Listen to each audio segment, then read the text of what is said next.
runtii wacan oo wanaagsan daawadayaal ku soo dhawaada barnaamij gaar ah iyo waraysi aanu la yeelnay gudoomiyaha golaha wakiilada Somaliland ahna gudoomiyaha xisbiga wadani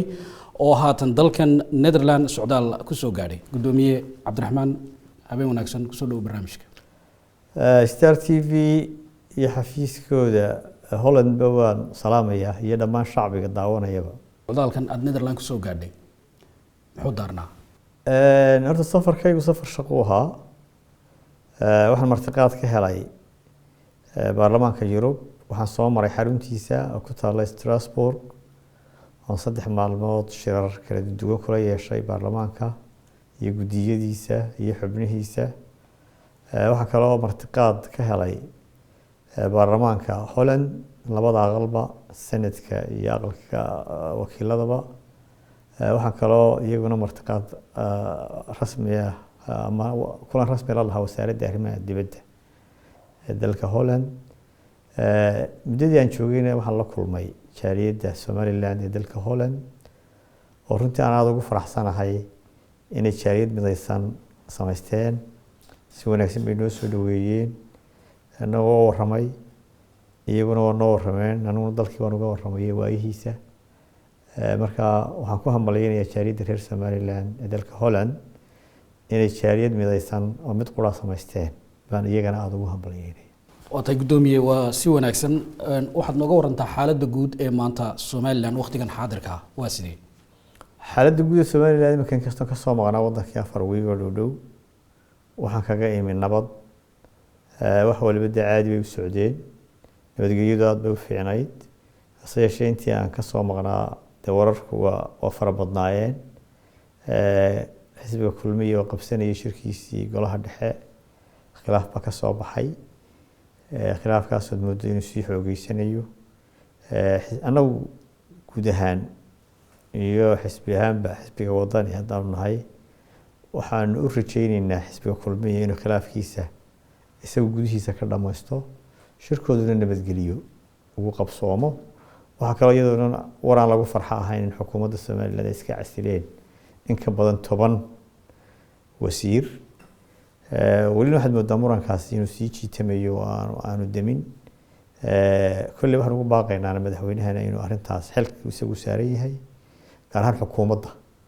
oo ka mas'uulada qaranka oo ka mas'uula maamulkeeda oo ka mas'uula nabadgelyada oo ka mas'uula doorashada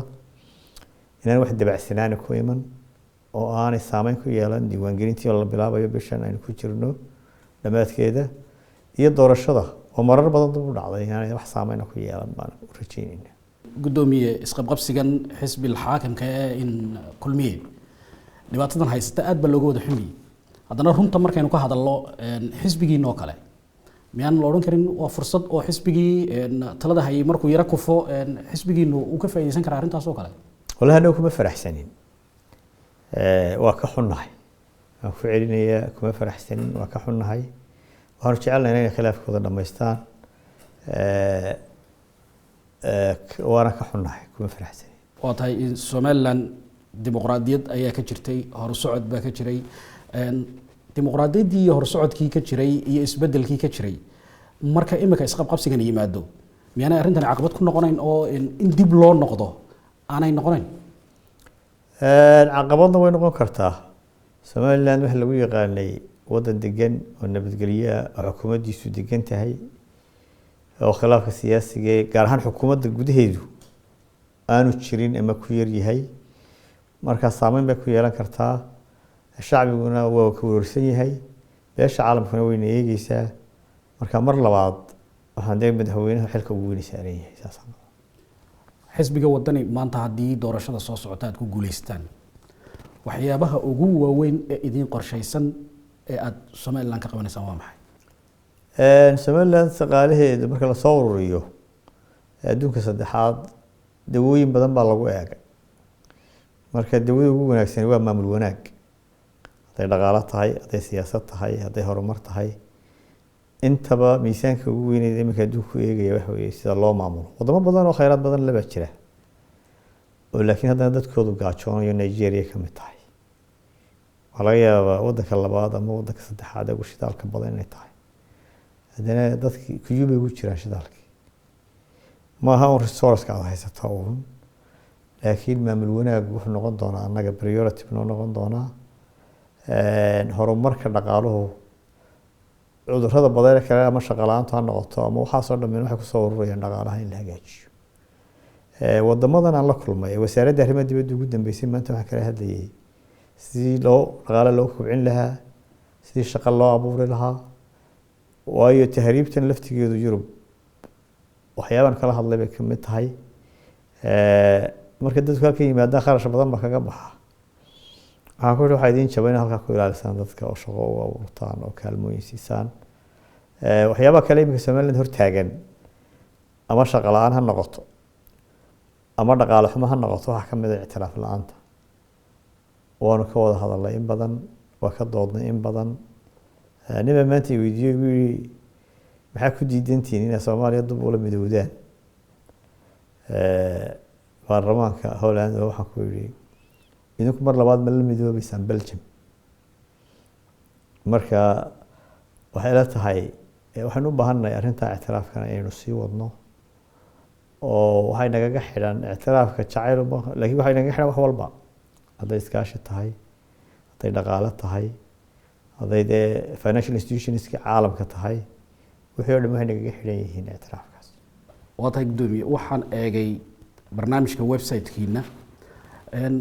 waxaan ka arkay xagga dhaqaalaha caafimaadka bulshada amniga waxbarashada dhan walba aad baad uga hadasheen oo uga soo qaadateen Soomaaliland boqolkiiba 70 maanta dhalinyaradu waa shaqo la'aan baahsan baa haysa shaqo la'aantaas baahsan maxay idinka qorshaysan horta waxaan ugu bishaareynaya shacabka reer Soomaaliland inaanu soo bandhigi doono barnaamijkii siyaasiga ahaa daraafkii ugu horeeyay bishan intaanay dhamaanin waxaan jecelahay inay waxaas sheegayso dhammaan ama dhalinyarada ha noqoto ama shaqo la'aanta ha noqoto ama saxaafadda ha noqoto inay si cad uga heli doonaan waxay ku kordhinayaan shacbiguna diyaar baan u nahay waatahay Soomaaliland waxaad moodaa dadku cadaalad in ay tabanayaan cadaaladuna waa shay muhiim ah hadda tahay xisbiga wadani cadaaladda maxay idinka qorshaysan waxay la tahay cadaaladda horta maxkamadaha qura maaha waxa laga yaabaa marka cadaalad la maqlo in maxkamadda iyo xukunkeeda uu laga hadlo laakiin shaqasiinta laftigeedu cadaalad in lagu maamulo oo wax kasta la maamulayaba ama merit ama cadaalad lagu maamulo hadii fursado dhaqaale soo baxaan si cadaalad loo maamulo cadaaladdu ma aha oo maxkamadda marka la isla tago in qofka wuxuu doonayo ama wuxuu xaq u leeyahay loo xukumo laakiin waxaan u baahanahay cadaaladdu meel kasta way ku jirtaa dalacsiinta kamid ah wax kasta oo ku jirta cadaaladdu marka cadaaladdu item ugu dhamaaha waxaan u baahanahay in administration-keenu hadduu wasaarad yahay iyo hadduu wakaalad yahay iyo hadduu baarlamaan yahay iyo hadduu maxkamad yahay intaba uu sida ugu habboon loo siman yahay in loo maamulo saas aan islahay waatahay xagga saxaafadda Soomaaliland waxaad moodaa in baryahan dambe ama ay aad u cabanayso saxaafaddu caburin badanna ay ka cabanayso haddii xisbigaaga wadani aad talada ku guuleysato saxaafadda maxaa kaaga qorshaysan saxaafadda Soomaaliland kulliba xisbi kulmiye laftigiisu markuu mucaaradku ahaa madax banaanida saxaafadda iyo wariyaasha la xiriiro aad u cambaareyn jiray waxaan ilaahay rajaynaynaa sidii kulmiye noqono markaan nimaadno aan saxaafadda madax banaanideeda waxba u dhimin kulliba saxaafadduna waxa looga baahan yahay markasta inay dhaqanka saxaafadda ama etiga saxaafadda ay ilaaliso imika waxa tahay gudoomiyihii golaha wakiilada gudoomiyihii xisbigana waa tahay waxa laga yaabaa inaad noqoto musharaxna inaad noqoto saddexdaa jagay waaweyn sidaad isugu haynaysaa horta baarlamaanka ugu horeysa banaynaya haddii la ka dhigo xisbiguna madaxweyne buu leeyahay oo markuu dhamaado isna waan banaynayaa insha allahu taa musharaxana marka la gaaro waqtigeeda waan la iclaamin doonaa haddii ilaahay ka dhigo waxaa laga yaabaa dad badan ku tartamaan Soomaaliland arrimaha la isweydiinaya ama arrinta ugu weyn ee la isweydiinaya waxa weeyaan ictiraafka ay dadku aad u naawilayaan dawladihii kala dambeeyay ee ilaa cigaal ilaa riyaale ilaa haatan kulmiye waxaad moodaa in albaabadii ay wada adkaadeen haddaad idinku wadani tihiin furaha ictiraafka somaliland hal ku yaallaa baad isleediin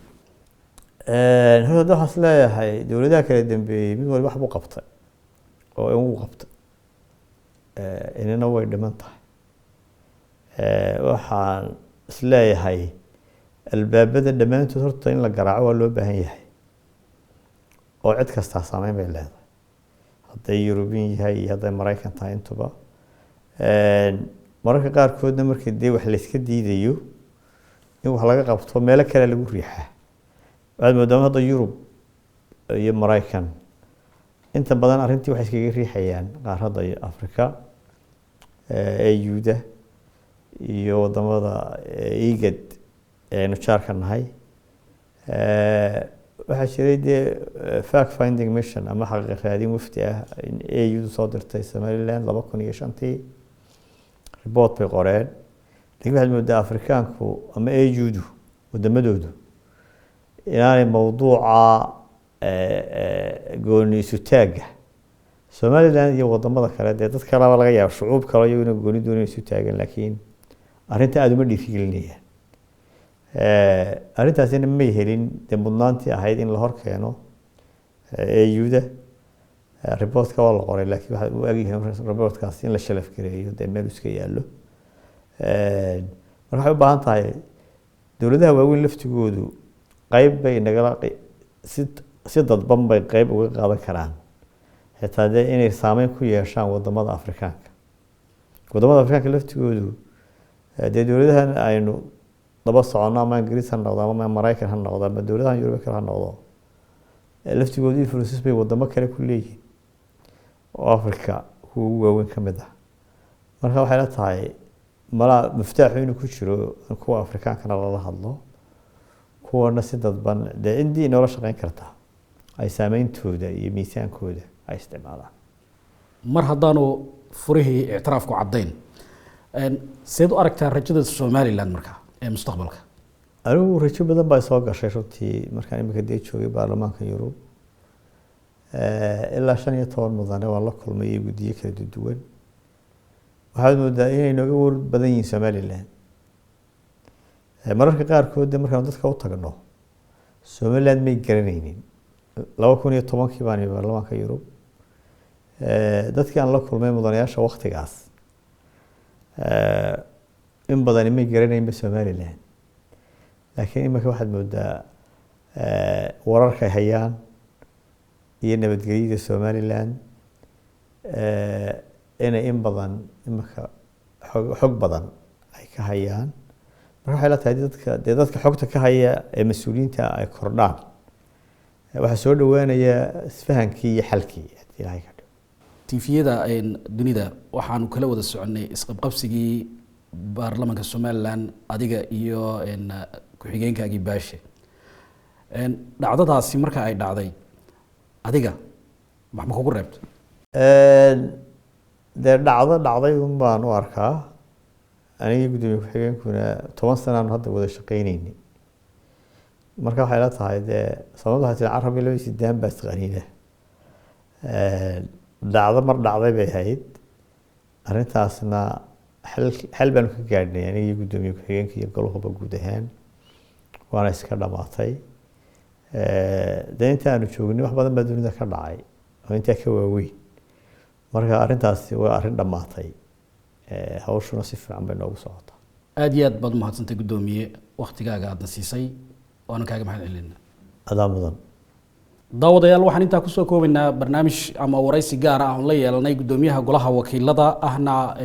gudoomiyaha xisbiga wadani Cabdiraxmaan Maxamed Cabdilaahi oo dalkan Holland socdaal ku soo gaaray tan iyo intaan ku kulmi doono barnaamijkan oo kale waxaan dhammaantayo idinkaga tageynaa meel kasta dunida joogtaan nabadgelyo